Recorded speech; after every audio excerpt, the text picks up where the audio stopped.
បើមានបញ្ញាខំធ្វើបុណ្យសន្សំដើមទុនទៅចំណេញ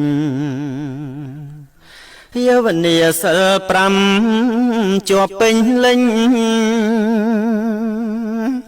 ព្រមទាំងបំពេញទានសុចរិត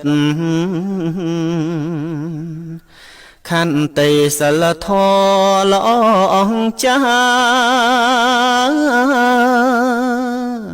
ជាអលង្ការរបស់ចិត្ត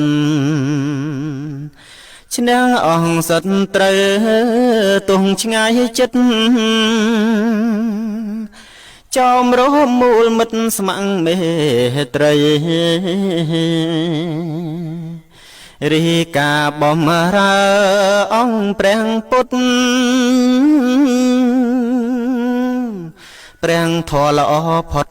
ភពផែនដីទាំងការបំរើ